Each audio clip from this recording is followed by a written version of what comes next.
आज आपल्या मराठी नवीन वर्षाची शेवटची संकष्टी चतुर्थी आहे। कारण फाल्गुन महिना हा मराठी महिन्यांमधला शेवटचा महिना असतो आणि गुढीपाडव्यापासून चैत्र म्हणजे पहिला महिना जो आहे तो सुरू होतो। तर या वर्षाची ही सगळ्यात शेवटची संकष्टी चतुर्थी आहे। बाप्पांचं आपल्याला मनापासून स्मरण करायचं आहे। बघा, आज सकाळीच तुम्ही गणपती बाप्पांचा अभिषेक केला असेल, गणपती बाप्पांना आपल्याला त्यांच्या आवडीच्या वस्तू अर्पण करायच्या आहे।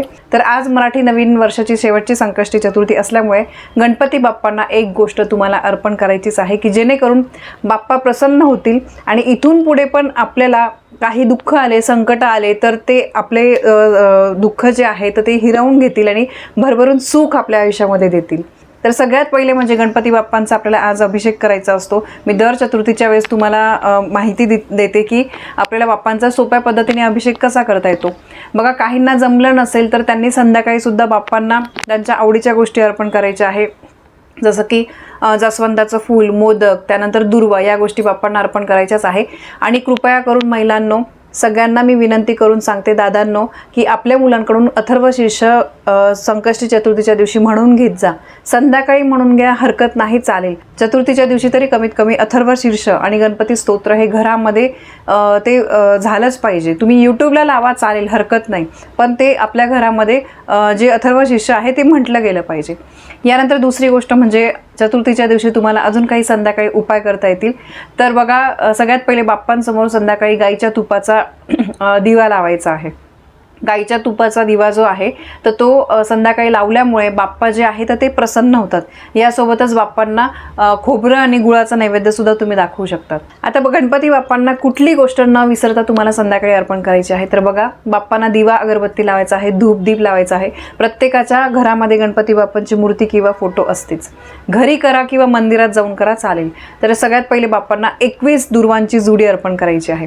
आणि दुर्वा या शक्यतो बाप्पांच्या पायाजवळ आपण अर्पण करत नाही, डोक्यावर अर्पण करायचे आहे किंवा बाप्पांच्या हातामध्ये तुम्ही लावल्या तर तरी सुद्धा चालेल, पण पायाजवळ अर्पण करू नका। याची एक कथा आहे, ती पण मी तुम्हाला सांगितली होती। 21 दुर्वांची जुडी म्हणजे एका दुर्वेला पुढे 3 पान असतात, अशा 21 दुर्वांची जुडी करायची आहे, ती अर्पण करायची आहे। यासोबत बाप्पांच्या सगळ्यात आवडीचं जास्वंदाचं फूल बाप्पांना अर्पण करायचं आहे। आणि मोदक कमीत कमी घरामध्ये तुमच्या हाताने तुम्ही 11 मोदक करा। संध्याकाळी तुम्हाला हा नैवेद्य अर्पण करायचा आहे, चालेल। आणि तुम्ही बघा, आज सकाळी पण दुर्वा वगैरे अर्पण केले असतील तरी तुम्ही संध्याकाळी अर्पण करू शकतात। घरातल्या प्रत्येकाने वेगवेगळ्या दुर्वा अर्पण केल्या तरी पण चालेल, वेगवेगळं फूल अर्पण केलं तरी पण चालेल, कारण बाप्पांना या गोष्टी अतिशय प्रिय आहे। आणि आपले गणपती बाप्पा हे अतिशय भोळे आहे, ते माणसाच्या आयुष्यामधले दुःख जे आहे ते हिरावून घेतात आणि भरभरून सुख आणत असतात, कारण ते सुख करता आहेत आणि दुःख हरत आहेत। आणि दर महिन्याला चतुर्थी तिथी जी आहे तर ती येत असते। प्रत्येक चतुर्थीचं वेगवेगळं महत्त्व असतं आणि ही फाल्गुन महिन्यातली चतुर्थी तिथी आहे, तर त्यामुळे वर्षाची शेवटची तिथी असल्यामुळे बाप्पांना पण आपल्याला भरभरून मनापासून धन्यवाद सांगायचे आहे की हे वर्ष आमचं सुखाचं गेलं, यापुढेही येणारं जे वर्ष आहे ते आमचं सुखाचं, समृद्धीचं जाऊ दे। कारण बघा, माणूस जो आहे ना, त्याच्या आयुष्यामध्ये दुःख संकट येत असतात, पण सगळ्यात महत्त्वाची गोष्ट म्हणजे आपण आत्तापर्यंत आपण व्यवस्थित सगळ्या गोष्टी बघू शकतो, आपण जिवंत आहोत, ही सुद्धा खूप गोष्ट जी आहे ती महत्त्वाची आहे।